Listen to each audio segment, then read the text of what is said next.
about commercial paper. So what is a commercial paper means CP. CP एक finance provide करने का instrument है जो बेसिकली शॉर्ट टर्म के लिए फाइनेंस प्रोवाइड करवाता है। 1990 से लीगली इंडिया के अंदर इशू करना शुरू हो गया था। इसके कुछ पहले हम ये इसके फीचर्स वगैरह के बारे में बात करेंगे, फिर हम सोचेंगे कि कौन सी कंपनी कमर्शियल पेपर को इशू कर सकती है, उसकी कंडीशंस के बारे में हम बात करेंगे। So basically commercial paper provisionary note की फॉर्म में होता है, जिनको आप नेगोशिएटेड कर सकते हैं एंडोर्समेंट से, यानी कि किसी और को दे करके, और by delivery. It can be issued on discount और ऑन द फेस वैल्यू, दोनों में ही इशू हो सकता है। इसके केस में अंडर राइटिंग की फैसिलिटी अवेलेबल नहीं होती है, कोई नीड नहीं है कंपनी को अंडर राइट करवाने की अपने कमर्शियल पेपर को। मिनिमम डिनोमिनेशन इसकी 5 लाख है, और जो जिस पर्पस के लिए आपने इशू किया है उस पर्पस से रिलेटेड जो आपका बैंक अकाउंट है उसके अंदर 2 वीक के अंदर अंदर इसकी पेमेंट आ जानी चाहिए। 2 वीक बहुत कम टाइम आपको लग रहा होगा, बट ये है भी तो शॉर्ट टर्म का क्रेडिट इंस्ट्रूमेंट, तो इसके लिए टाइम पीरियड क्या होता है, शॉर्ट ही होगा।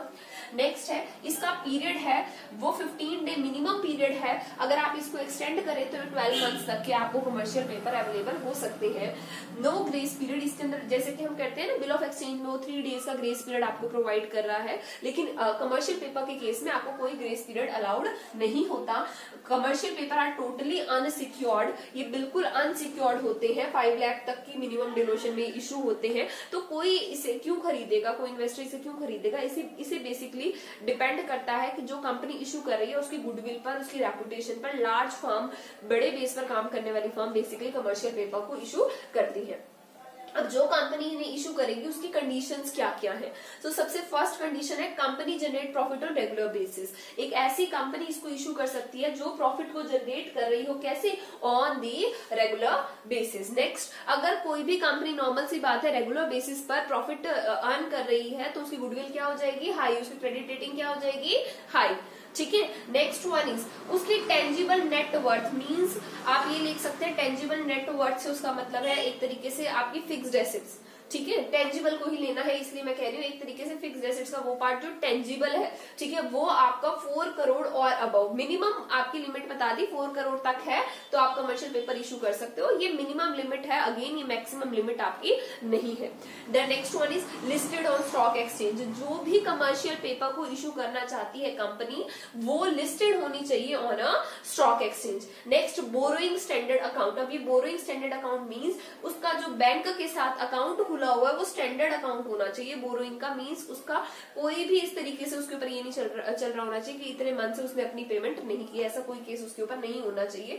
जितने भी कमर्शियल पेपर को इशू करने के एक्सपेंस है वो सारे के सारे बियर करेगा कौन, हमारी issuing company. Next one is उसकी एक स्पेसिफिक क्रेडिट रेटिंग होनी चाहिए, ठीक है, तभी वो कमर्शियल पेपर को इशू कर सकती है। सब इंडिया के अंदर है, ठीक है, इंडिया के कंटेक्स्ट में है ये वाली बातें जो भी यहाँ है।